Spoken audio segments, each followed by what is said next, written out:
Hey guys, Brady here with your daily tennis lesson. So we're checking out stats this week. It's stat week at Daily Tennis Lesson, partially because the Australian Open's going on and there's just so many cool stats being thrown out with every match that you see.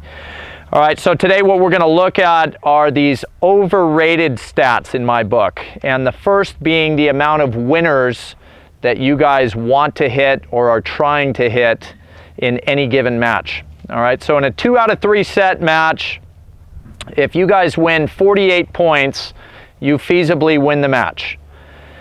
I think none of us are ever going out and hitting 48 winners in a 2 out of 3 set match. So that to me is the reason why we need to look a little closer at the idea between, unforced errors and winners. And for me, that basically just bumps up your guys' level of consistency and it makes you a smarter player. Because if I need to win 48 points, is there a chance that my opponent could make 25 or 30 unforced errors? Sure.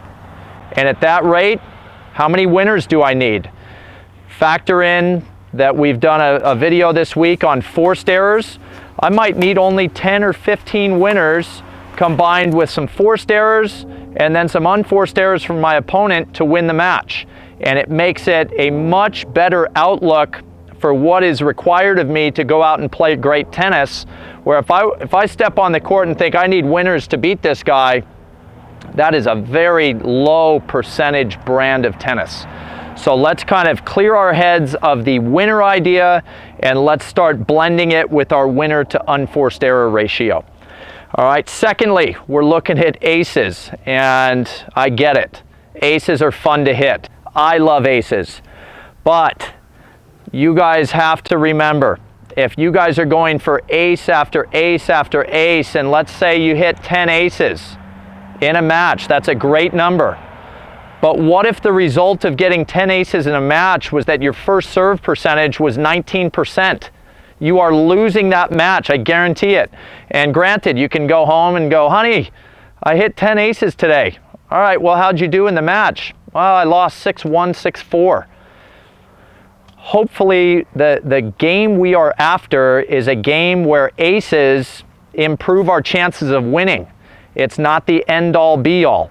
So let's try to factor in a little more of the first serve percentage that we're making at the end of the match. And I think, you guys have heard me talk about this before. We did a video this week where if you guys are making 60 to 70% of your first serves, that formula is getting you much more on track with winning matches, where if we're just hyper-focused on aces, we're gonna lose a lot, you guys, and it's a flashy way to lose, but it's still losing, all right? So let's look at that higher percentage of first serves made rather than the ace stat.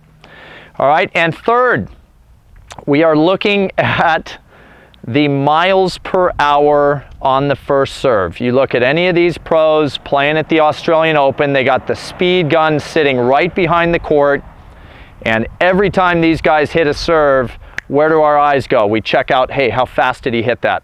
It's a really cool thing to know how fast you hit your serve.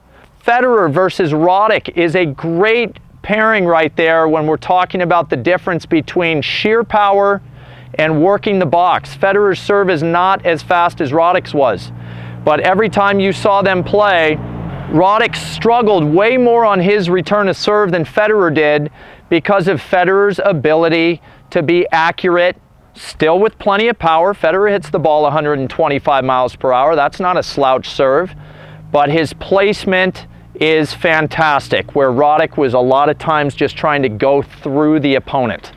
All right, so let's kind of tone it down with how fast we think we're trying to hit, and let's replace that with the idea of placement in the box and start to get this serve testing our opponents on all aspects of their return. All right, so those are my stats for the day. I think they're compare and contrast, obviously. That is my 2 cents. I think you guys would see a ton of help in your game if you go out with those 3 new focuses in those 3 areas, okay? So that's all I got for you guys today. Please click like below this video, and if you have not subscribed to our channel yet, please do so.